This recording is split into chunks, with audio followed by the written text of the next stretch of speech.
logging on now.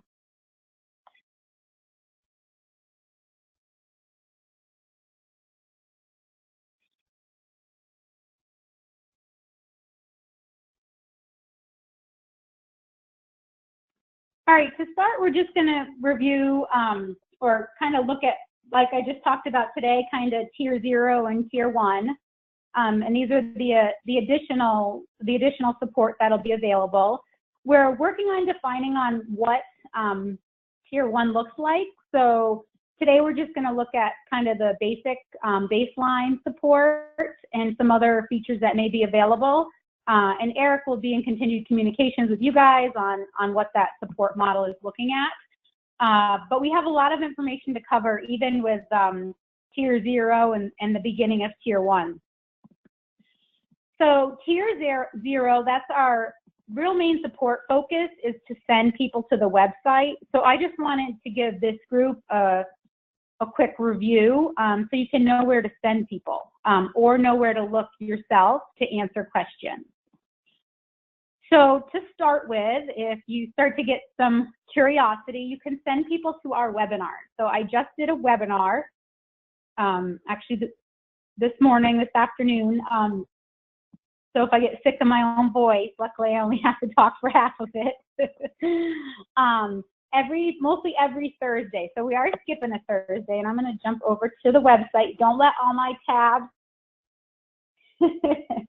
worry you. This is what you'll be like once you're in FireNet too. So we are going to jump into, so here's our main website. We send people to FireNet. If people start to forget how to log in, yes, it's just a Google account, but it can be confusing. There's always a button on www.firenet.gov. There's always a button there, and it just brings them to myaccount.google.com. But it's helpful for some people just to get there. So we do find people using that. But from here, one thing to add is once in a while, Chrome is our recommended browser. And second is to add www. Sometimes the first time you visit it, if you just do firenet.gov, it gets a little bit confused. So if anybody is running into an issue where they can't get to firenet.gov, that's the only thing that we've seen. They just need to add that www. So once you're on this main homepage, we're going to jump into the FireNet portal, and this is pretty much where everything is that you need. So this is our FireNet portal home. So we just had a webinar, and then there's going to be one, we're skipping a week, and then we'll have one. So we'll have one in 2 weeks. So if you start to have people on your teams that are starting to get ramped up with accounts and they want to learn more, go ahead and send them to this webinar, and it will be helpful for them and for you, and they can kind of get a baseline. It's like high level. Hopefully you guys have been to some of it. You got a version of it on one of the ITSS calls. So you can go ahead and send them there. What we're going to do next Thursday as well, and we've run one so far, but I actually had an ITSS trainee on it, and he asked where all the other ITSSs were. So it may be beneficial. We're going to do another virtual workshop next Thursday, and that'll be a hands-on. So if anybody is, your IT professionals, but if you're not as comfortable in Google, and after this presentation you want to work a little bit in team drives and see how sharing works and collaborating, you're welcome to join me. And you can just make sure you message me and let me know that you want to jump in to that training so that I can make sure you're on my list when I send out that sign-up information. So from here, we're in our FireNet home portal. Let me just jump back over here. So that's where we find out about our webinars and our virtual workshops. And then from there, we're going to jump into some different areas. So you might find yourself sending people to FireNet features. So the way that this FireNet features is set up is each section is designed the same. So there's a little blurb about what the app is, and then there's our training series videos, and then our G Suite Learning Center. So we want to send people here. The G Suite Learning Center is just Google documentation, and they're pretty pictures and clear explanation. And then the video training series, this is our own mostly video training series, so it's me talking. And they're short things, and they're things that we're finding are specific to our community, so we can send people there. You can get there two ways. One, you can get there from going to the FireNet features page, or under information, you can just go right to the FireNet video training series, and it's actually kind of more of a training / troubleshooting series. So depending what their question is, that information can be found here. And there may be questions that you run into that you might be able to find the answer to, or if somebody on an incident management team needs help, you can send them in this direction. So we're hoping that you guys will be drivers in sending folks to this information so they can get up and running successfully. So training videos, troubleshooting. So one other additional page that I want to point out on the website is going to also be under that information tab. And that's our, I guess, the last three here.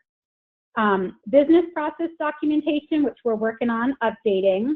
But some people ask about a background on like what FireNet is. And this is a summary that has been used kind of to be passed up the chain a little bit this year. So I'm going to upload a charter, but this is also somewhere you may get the questions like, well, what is this? You could send people to this page as well. And then on this business process documentation, there's also FireNet account chart. So it talks a little bit about the different types of accounts, which we're going to cover as well. So you know where to find that information. The next two tabs are going to be what you're using most often. Dispatch center account setup, maybe not so much, but it's good to know that it's here. If you do have any dispatch folks that you work with or close with, this is the process that we're following for them. And then there's incident account setup, which is going to be of the highest interest for you guys. And we'll jump back. We'll jump back into that. I just want to keep kind of cruising through the slide deck. So key points that we want to kind of take away and mention today. One is that we're moving away from using free Google accounts. We're waiting on a memo from NMAC on this, which will kind of help support our cause, that it's a recommendation this year and then requirement next year. So our ITSS are kind of, well, our first, IT folks on an incident, but we want to try to make sure if we see Gmail accounts being used that we start to sway the crowd towards the FireNet accounts. It's just a secure environment, and the data is saved in Google Vault, where the free Gmail account, we don't control the data and it's not stored anywhere. So that document that I pulled up, this document talks a little bit about the different government-approved email information, and if you're having a trouble swaying anybody, this is a document that could be helpful as well. Next key point is that we use the Google Enterprise platform, or edition is what we use. Is kind of basic and business and free accounts. But if you're looking to troubleshoot, sometimes Rick and I, we Google things to troubleshoot based on Google Enterprise, but we kind of have the best, highest level package that we're working in. And we'll talk a little bit about the unlimited storage, and I'll walk you a little bit through Team Drive. But two other kind of points are even just getting set up is helpful. Let me just jump into one of my accounts here that I had it open. So one thing we get when you are given an account, so whether it's a named account or a role-based account, if your account has been created in Better Cloud, which is what we use for bulk updates, the user is going to get this message. So what we see is people click on this pretty big green button. So if you read the text, it actually says this is the link you go to, and their address is here, and their username and their password is there. So if people are confused or they can't figure out why they can't log in or are having trouble, this is like one of the #1 issues is going to be that they're clicking the green button because it's big and green and pretty. And that's just the way that Better Cloud works, and that's our bulk uploading system. So that's just a heads up. And then the second heads up and you'll run into this on incidents when people are ramping up with the account, whether it's a named account that they need because they didn't realize it, or it's a role-based account that they're kind of handed. They're going to have to log in, and they're going to have to log in and set up the 2-step verification as well as the password.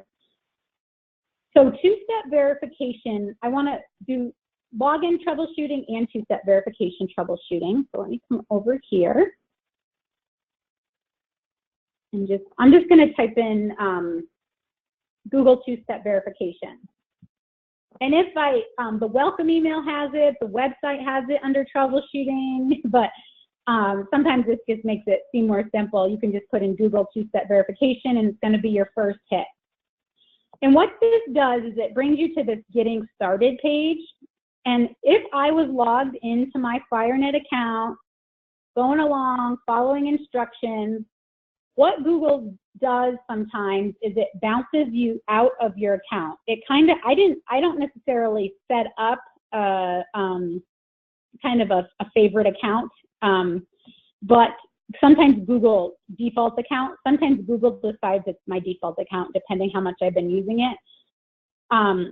So it will bounce the user back, and what happens is they then set the 2-step verification up on the wrong account because they don't realize, because they were in the right account when they clicked on 2-step verification, or even if they're opening it from a welcome email that was sent to, if it's an affiliate, a Gmail account or a Bison Connect or Forest Service account, it's automatically going to open that link in their default browser and even bounce them back. So one thing, if a person's getting a message that 2-step verification is not set up, or just to help them along, just make sure that it's set up in the correct, under the correct account, because that is something that needs to be set up, or the account ends up suspended, and that's more admin work. So this is the troubleshooting for that. And along the same lines on this screen, and this presentation is going to be available, and we're also making a video of it. Along the same lines on this screen, even logging in has shown to be a challenge sometimes. If a user goes to log in, sometimes once they log in, they can add the account and set the password, but then sometimes they're kind of getting put into a loop when they're trying to add 2SD because it's going back to that default account. So I just worked with that on a user today, and I just said, sign out of everything. So if they're running into that issue, just sign out, and then just sign into the one account that they're trying to get into. So that happens sometimes when they're setting up the 2SD and password and kind of getting authenticated at first. And then I've also seen it happen on the incidents where we've had FireNet introduced, and if I send somebody to a team drive, they click on it and it then signs them off. So even if they're logged in FireNet, when they click on the team drive, it's automatically kind of dumping them to their default account, which doesn't have rights to that team drive. So it signs them off and kind of puts you into a little bit of a loop. So that's one thing to be aware of as well. So that's when I just say sign out, and then using Chrome, sign into just your FireNet account. And it kind of can handle so many, but as people start to figure out the system, especially the new users, sometimes it gets confusing. What you see I've done here is I've changed the pictures. So I kind of know by eye which account I'm logged into. So if it bounces to a different picture or color, then I'm aware of that, so I'm not working in the wrong space. So those are some common issues that we've seen, and just wanted to highlight those for you so you would be ready for them. And just to revisit or visit account requests, as your IMTs begin kind of ramping up with accounts, just want to revisit the different types of accounts that, or the different people that are requesting accounts. So if you've got somebody on your team that wants an account and they have a PIV card or Forest Service email address, they just have to go in here and fill out this form. And then they'll say what IMT they're part of and what their role is, and that account will be generated. If they do not have a PIV card, there's one more step, and they need to complete the online security training course. So if you have a PIO that's an AD or a plan section chief that's an AD, and you know that right now, I would recommend encouraging them to fill out the FireNet access form if they haven't already and complete their online security training. You can then act as their sponsor. So if you're kind of saying, hey, have you done this yet? You know, fill out this form in the security training and then send that my way. And as their sponsor, you're just basically going to get an email that has a cert in it. And this third option under requesting account just talks about how to be an affiliate. Basically, you just need to send an email to this website, and you can copy and paste the text here, basically saying that, you know, this person is this role, I am in this team, so they need an account. Once that happens, then on the admin side here, we create packets that are then put together and passed up the chain for approval. So those do take a little bit longer. And so if that can be done now, that's what we're encouraging. As I said, I am going to have this presentation available to you guys, so I put links in it wherever I could. So if you have to go back and find something, then you can go ahead and do that. Just a quick update. If you've attended the other webinars, we've covered this, but the difference between a named account and a role account can be confusing. The accounts do the same thing. They're just set up or used differently. So named account you all have is your first name and last name. And then role-based account could be like in an expanded dispatch center or on an incident. There's a certain set of roles that we want to kind of cycle the account through the incident. So if somebody's in that role, we'll pull up a roster, they would be given a role-based account. I think I do have a sample. So this is Rattlesnake Fire, for example, and this was a roster that was filled in. So these roles down here are ones that we're looking to set up a role-based account. So the safety officer, and we'll talk about where this roster generated from, but just to give you an idea of a role-based account, the safety officer, the information would be added, and then they would be sent an account that is similar to the name of the fire, but it has safety officer in it. And then when a new safety officer comes on, then that account goes to them. So a role account can move between people. But we still need those people to have their form filled out in the least.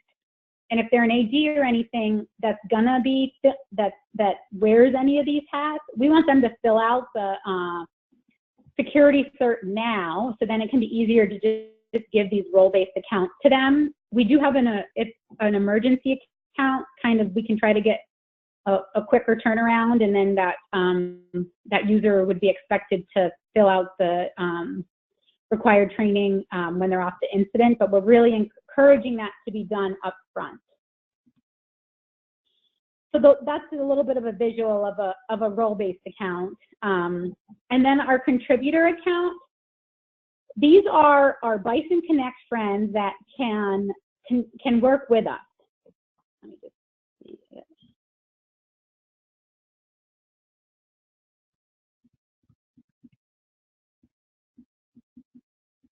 Not sure, Rick, if you have something to add. Just jump in if there's anything. Yeah, nothing there. As you mentioned, these are chiefly Bison Connect folks, people who already have accounts in the Google environment.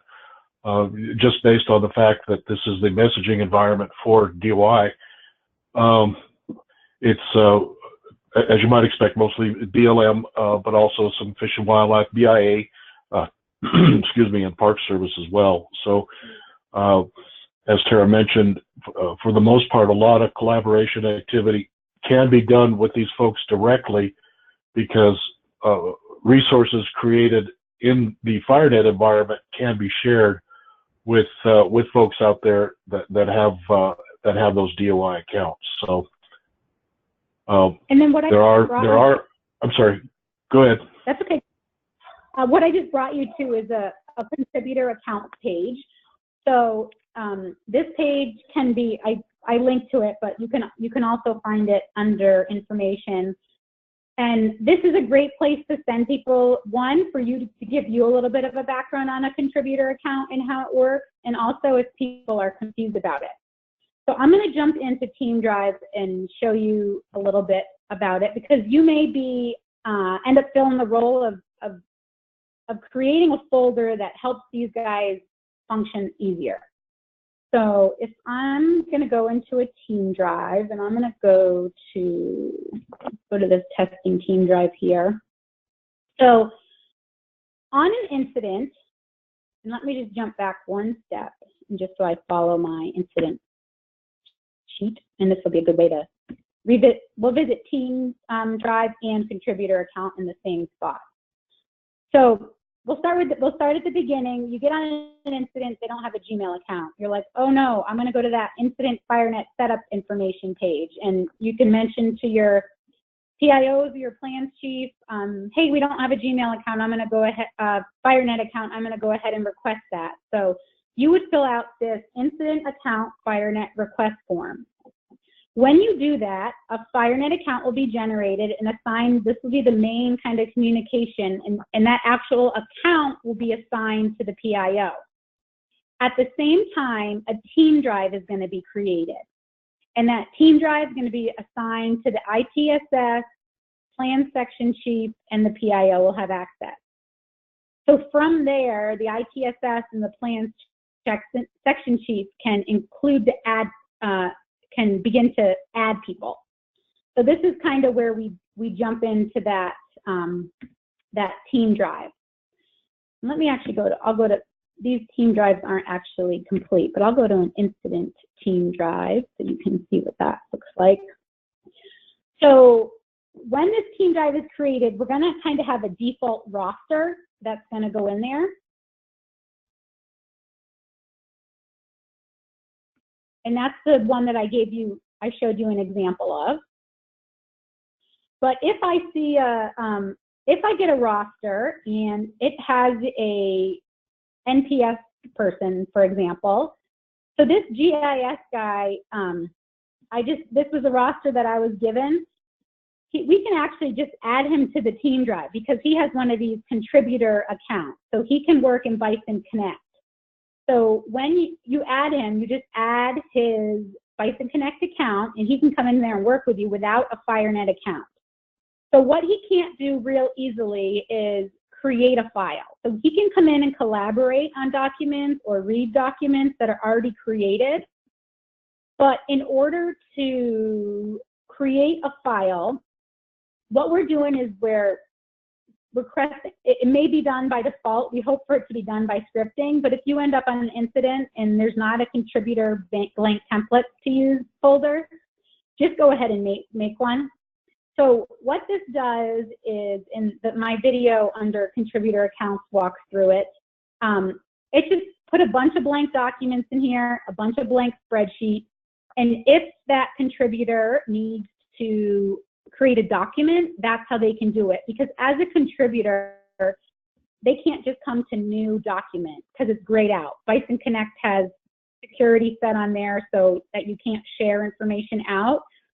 And even though they're in here in our Team Drive working, they can't actually add anything. So creating these blank documents, just somebody's going to come in, I'm just going to rename it, my document, put it in the folder that I want in my Team Drive, and carry on. So if that folder's there, it actually makes it pretty easy for a contributor account to work with us.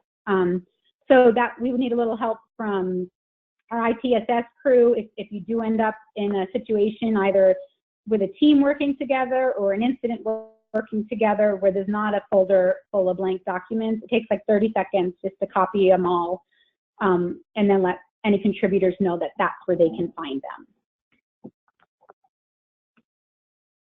So is your team set up with FireNet accounts? So right now we're looking for ITSS, Plan Section Chief, PIO, and GISS to be set up with named accounts. So if you have anybody in those roles that don't have an account, it would be good to send them our way. And especially with our affiliates, we can start the process to sponsor them. We talked about requesting an incident account, and just be, and you can chat with your PIOs and Plan Section Chief. We get the understanding that all teams function differently. So whoever can get this request in first, just communicate with those other people, and then we can make that happen. And then just to jump into some commonly asked questions. So how do I reset my password? This is currently our most commonly asked question. The resolution is to, right now, is a password reset form. And there's a summary document that'll have all these links in it for you that will be available. We'll put it in a drive that we can share with you. And then all these links will be there. So if somebody needs to reset a password, it's on the website as well, on the main FireNet portal page, but they just need to go in and request that their passwords reset. We are looking for self-help password reset to be turned on, so we're just kind of working on getting through that process of security and having that turned on, but hopefully that'll happen soon. We talked about the user thinking two-step verification has been set up. We covered this, and we did not cover this. So if the user is suspended, there's a FireNet account reactivation request form. So if they've not filled out their two-step verification and they've probably been reminded 3 times, all of a sudden when their account is suspended, they remember to respond, and there's a reactivation request form that they need to fill out. And then in any other case, a ticket can be opened, allowing the administrator to grant exceptions and generate backup codes. So just to talk about backup codes a little bit, and then Rick's going to revisit it when we jump in the console. We do understand that there can be the situation where they're not self-service when somebody's on an incident. And with their two-step verification code, if there is somewhere that you can, if you just go to the two-step verification, get started, you can print out some backup codes or just take a picture of those with your phone if you're heading out on an incident. But then if you needed, there's also where you could call in to our FireNet admins and we can pull up a backup code for you. We talked about the user attempts to access the feature and they automatically get signed off, so we've covered that. And then email sending limitations. This one we get asked a lot by our PIOs. So right now, under information and that incident FireNet setup page that we were on, in our troubleshooting incident-related FireNet issues, right now number 6 just talks about sending limits. So how many emails they can send out, and then we talk about group policies. So they can create a distribution group, and they can create so many groups that can go out to so many people that to kind of get around some of the limitations there. One cool feature that I worked with a little bit that I just want to show you guys. I worked with a plans chief on this one. So the revisioning or version history, I should say, can come in super handy. Let me just jump in. I have it open. Now you guys can comment on all my tabs.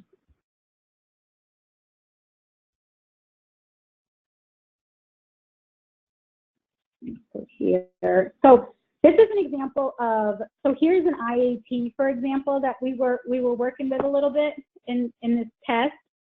So what we did in this case is, and this is just a cool feature I want to share with you. We came here and we have managed versions. So I was working with the plan section chief here, John, and what he did is when he generated a new IAP, he just gave it the same name, and then he went in and we just managed the versions, and we just uploaded a new version.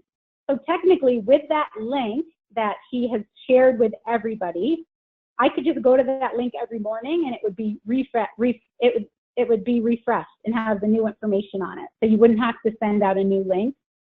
What he also did there was he password protected it in Adobe, and it worked. In our revisioning, it just would pop you to the to put in your password. And so just a cool feature depending on how your plan section chiefs operate, but that's one way that that's been used. Delegating an account. So a question that we get a lot is that right now people are used to sharing Gmail accounts. So they've got one Gmail account and 25 people that log into it. With FireNet, one person, one account. So there's no account sharing with two-step verification. But what we have is delegating an account.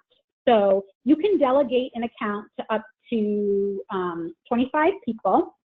And you'll see here, when I'm logged into my FireNet account, so this is my Tara_Taylor at firenet.gov, I can go to the FireNet admin account because it's been delegated to me. So I'm not, I can't see their drive, or I don't have their password information, but I can go to their delegated account.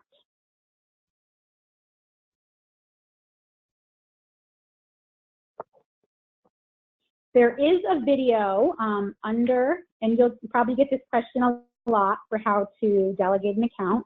So under our training series email, there's actually a Google video there on delegating an account. So they can follow that process there.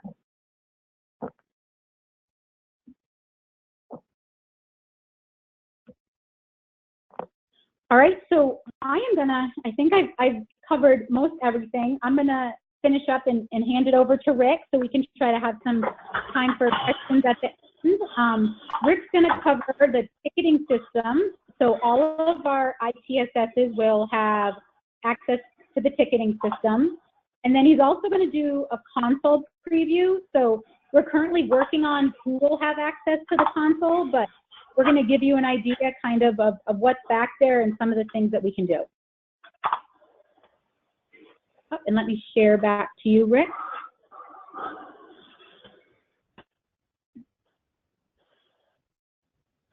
All right, the controls are yours.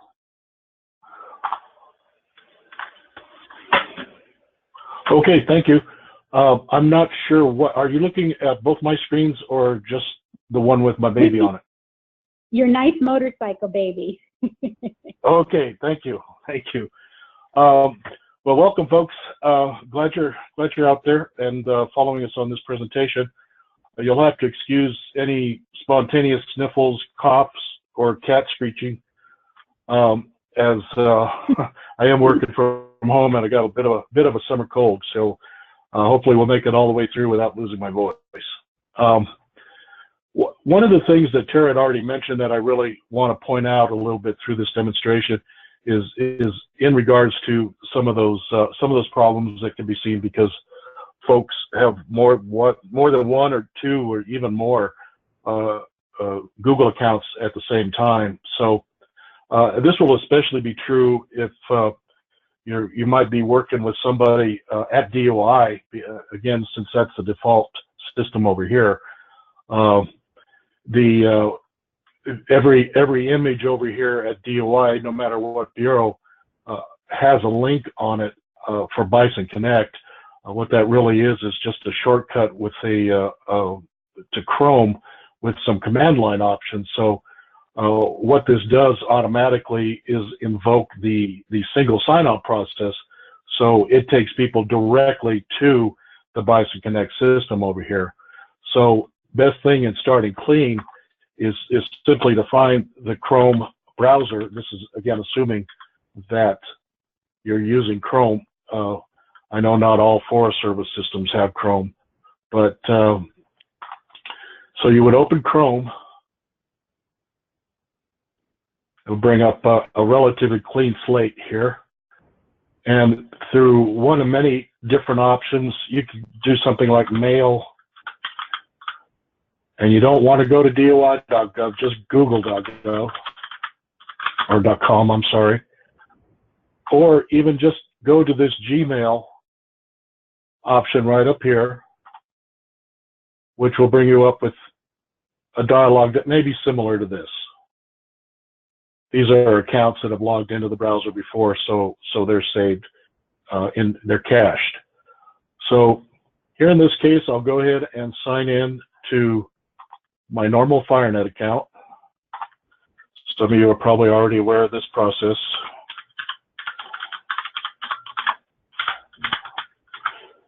And I've also got a very clicky keyboard, so if there's a lot of noise, I'm sorry. Oops, fat fingers.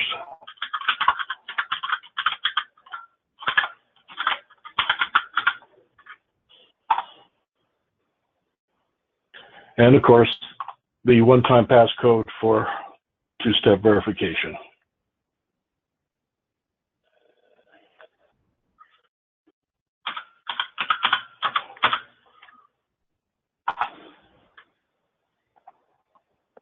I'm not sure why this is coming up, but I'll just skip through this. Every once in a while, Google will come up with some of these things. So normal process is that it will bring up the inbox. It actually kind of depended on what was up there. We had selected Gmail. So there are other options like drive.google.com or calendar even. So there are several different ways to skin this cat. But to get then to the ticketing system, right now this ticketing system is considered to be in development. Many of you folks out there may already have access to this. This is the URL here. I'm not sure if you can all read it, but this again is the development environment. This is out in the cloud. It was developed. We actually ported this from something that was developed for the Bison Connect second tier support team. So we'll go to that. Oh gosh, I was actually hoping it will frequently bring up a dialogue asking you if, and this will be if there's more than one account, what account you want to use. This is essentially what accounts are authorized to use these ticketing systems. Your tokens are cached. The tokens that are used for this are cached for 30 days.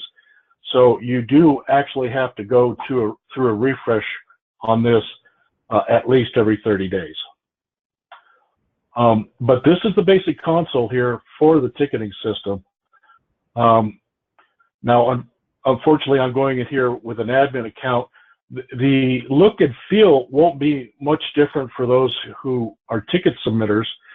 The main difference is that you can view all tickets that have been submitted. You just can't edit any of them. So here you see a list of, these are all test tickets. There's nothing here that's real.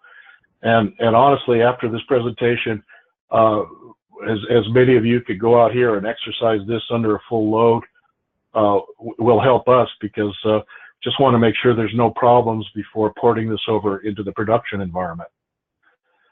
But as I said, you can view tickets. This import ticket is something we won't get into. At this point, it's an advanced function, but it was set up to allow importing tickets directly from an email. Several reports available. Again, if there are any for those who are just submitters, it's pretty limited. This will be, of course, be something that's not available at all to folks who are ticket submitters. But Create Ticket is the one that will be used the most. So we will go to this sort of dialog, and what you'll see here are a number of categories that have been set up already. We're working on a couple of others to get in here, but each category has its own template with the information that we're looking for here.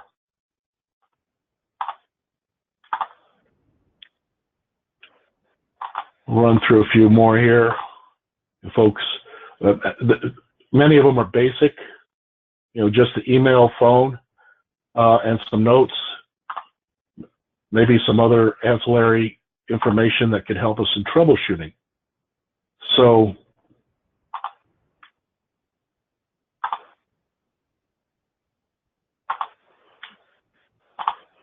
but to go ahead and start on a ticket,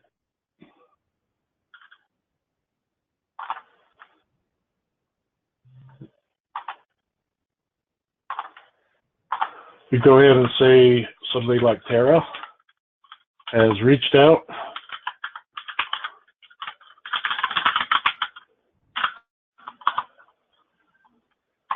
Fill in her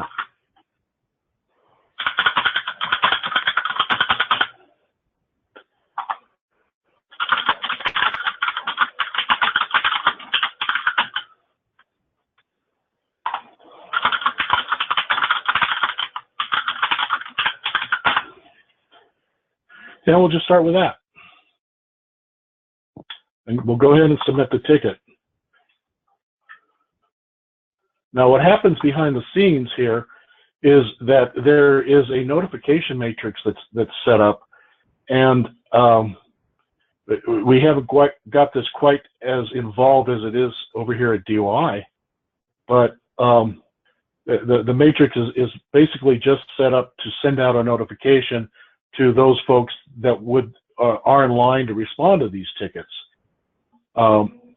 And so we haven't set up that second level of this so far, except with a handful of people. I'm actually not sure if my Rick Miller account is one. Oh, yes, it is. Good. So upon submitting a ticket, then whoever is on the other side of that notification matrix will receive an email. And again, it will have all the information that was the submitter put into that ticket, and then some, as you can see here. These are basically instructions on how to reply, because this system allows you to actually reply from the email and then update the ticket. That may not be as straightforward as just continuing to use the matrix to do your edits and updates. That is for those who have edit privileges. But the I'm going from memory here. When I was part of the Bison Connect support team, I just found using the email interface easy because you didn't have to bounce between the console and your inbox. So, but as I say, from here you can actually update the ticket or close the ticket, or those who are responding can just go back to the ticket, the console. Oops.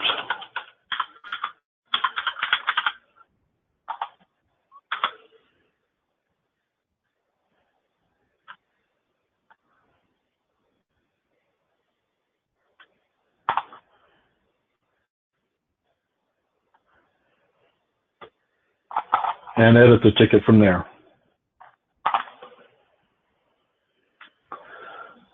Now, you see from this dialog, this is why it might be easier in beginning to actually do this from console, those who will end up being responders, because you have some nice handy drop downs to use, including the ticket status. Here we also track the total minutes that are put on a ticket. Each time you update, you can submit the current ticket updates, or sorry, current ticket minutes, time spent. Any links you want to add as part of the ticket history, where you update anything you're doing, say before you actually close the ticket, is all done in this ticket information box. And this box is strictly intended when you have the issue resolved, filling in what the resolution is. this last box here is if you want to send an email notification back to all the folks that are in this email list upon doing an update. This does not have to be selected unless there's a specific reason you want to update everybody up here.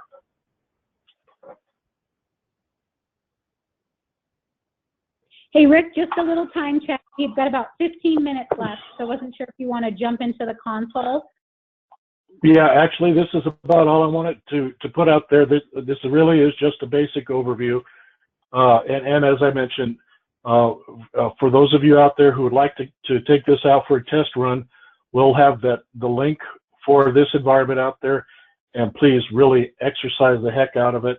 We want to make sure it's as bulletproof as we can get it before porting it over to the production side. I have the sign-up sheet, so I can send the presentation and the link to this if anybody wants to go in and give it a go. Okay.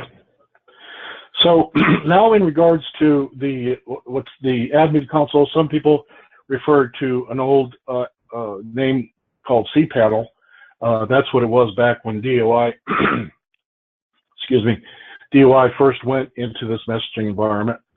But for those of you out there, in sticking with standard security policy, we are not allowing any elevated privilege work to be done with your user level accounts. So for those who will eventually get access to the admin console, you will be getting a separate FireNet account just for that purpose. And we really mean, as best we can, just for that purpose. It'd probably be best not to use it for any of your daily communication unless it's just absolutely necessary. So as being a separate account, what we want to do here is go sign into another account. So as Tara showed you earlier, if you click on the icon up there and it's already cached, you can just select that and then sign in.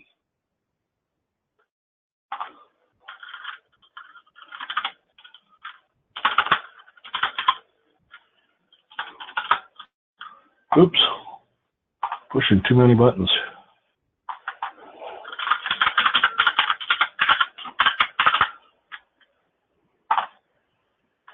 And again, these accounts will also have to have two-step verification.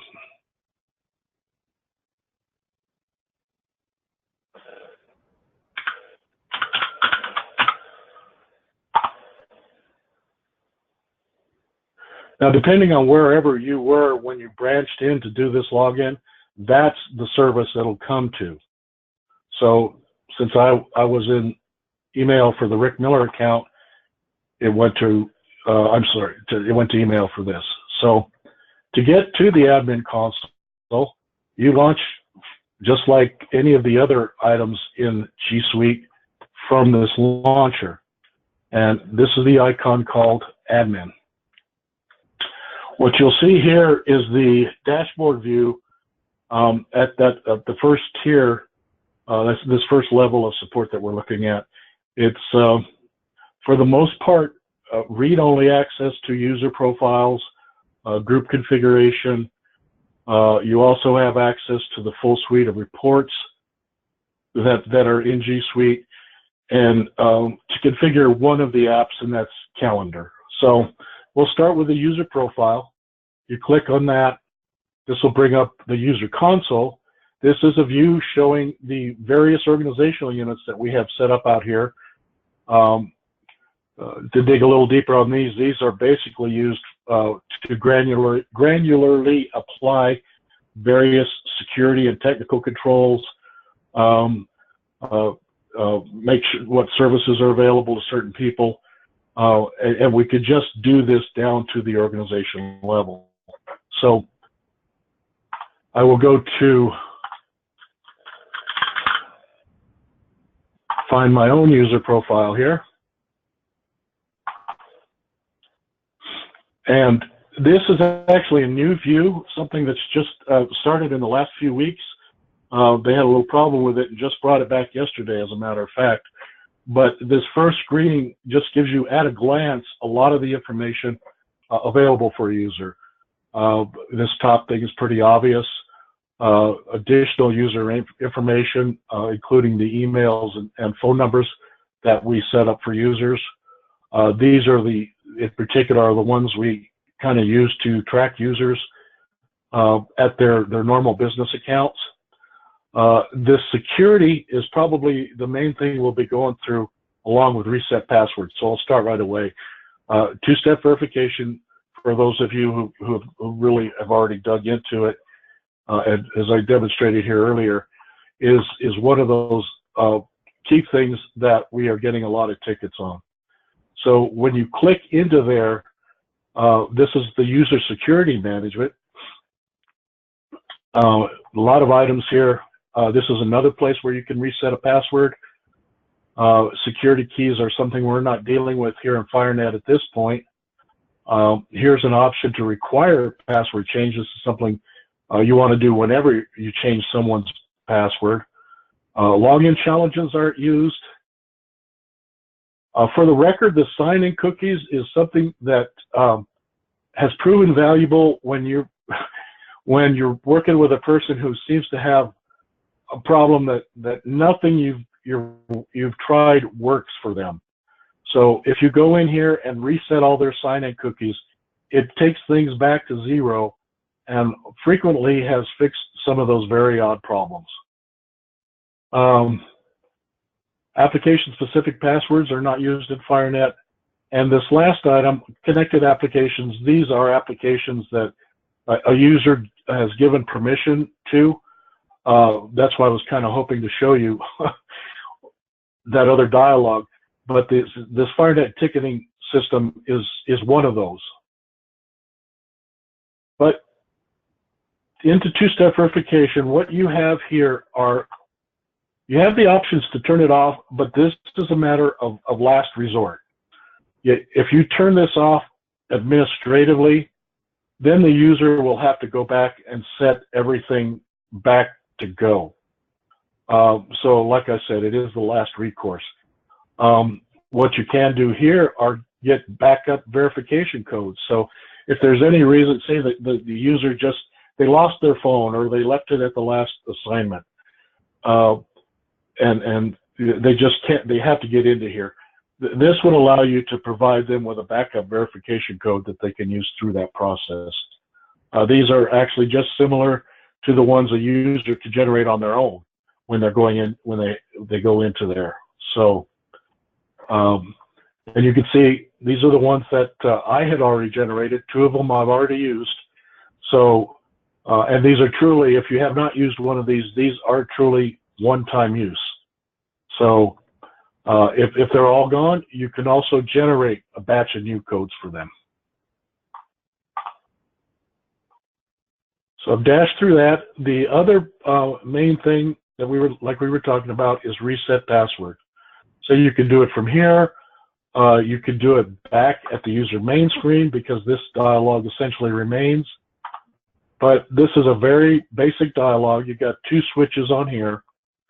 The defaults, keep these at defaults to automatically generate a password, because that's the first thing it's doing then is just resetting the password. So if a user thinks that somebody else might have their password, this takes it back to 0.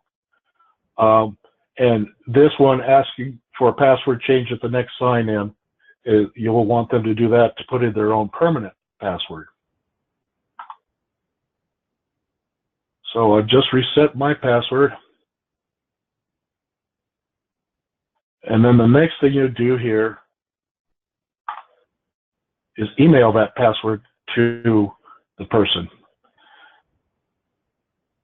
I always flip this switch to make sure the message goes out.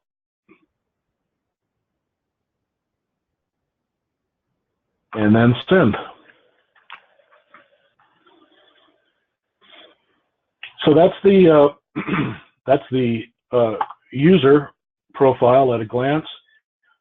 Go back here to the dashboard. These last 3 items are pretty quick, so as long as my console is quick. Reports You have a multitude of reports here. I'll go through a couple that are probably the most important. Everything here at the top are really just sort of the system at a glance. But when you get down to the audit reports, login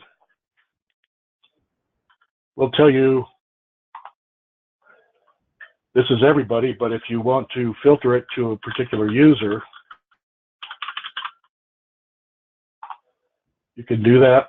You see there's a lot of other search criteria to help in filtering. But you see my login right there at 137. If we go back, you will also see in the admin log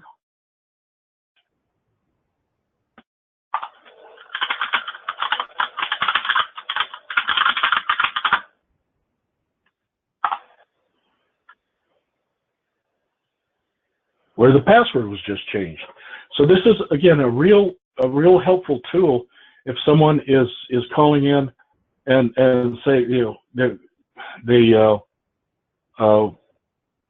they keep trying to log in over and over and over again. Well, if you don't see that reflected in the log, that kind of tells you, well, they may be logging in somewhere, but they're not trying to log into FireNet. Or if maybe another, you know, it looks like my password was changed, it's not working. You could go in here and check and see if maybe another admin had changed the password. Many other things here, but the next most important one, and this will come down to when you're troubleshooting email delivery problems. This email log search provides a real useful tool to go in and look for both the sending and receiving of emails. As you can see, you've got a lot of criteria to go on here. Starting with the date, you've got many different options you can set for the date. These all have to be email addresses or over on this side IP addresses. You can search for a particular subject. And the magic for those of you who may have done email support before is if you have the actual message ID. But just for another quick look,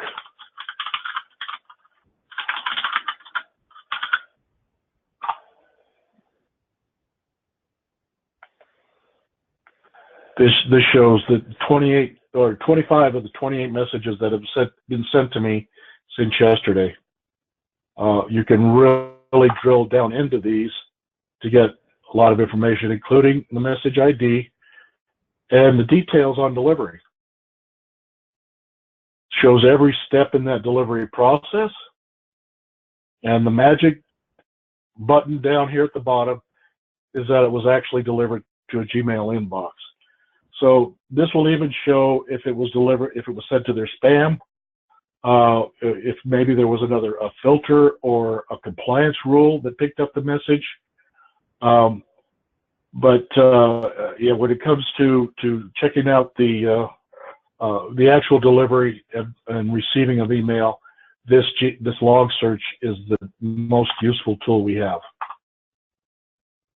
Hey Rick, it's Tara. I'm just jumping in. Yeah. Do you have anything else important to cover, or could we open it up to some questions? Did you have one? Yeah, I mean, well, there's actually two apps. Really, the only thing in here is the ability to go in and set up a resource calendar. We don't do a lot of resource calendars. In fact, the only resource calendars in there were set up before I even came to supporting. But resource calendars do have to be set up administratively, and we're leaving that option here for this first level of support. That's all done from the calendar application here. I'm not actually going to run through setting one up. And the last item on there, okay, go ahead. Sorry, did you want to? I thought you were done. I was going to say the groups, don't worry about this. This is just a vestige of something that has to be done to give folks the access we're looking for. I'm done. So this is basic look at the console, and I'm actually going to launch a poll for you guys, gauging your interest in setting up these additional admin accounts and being able to come in here into the console. So hopefully it works, but I'm going to launch that poll, and then we can take that information forward, and there will be an additional training. So if this is something that you end up with an admin account and you need to get in here and do some of these things, we can offer additional assistance there. I'm going to launch, so the poll is open, and I have 2 questions that came in, and so if you have any additional questions, please go ahead and put those in. One question was, how is a role-based account rolled over to another person?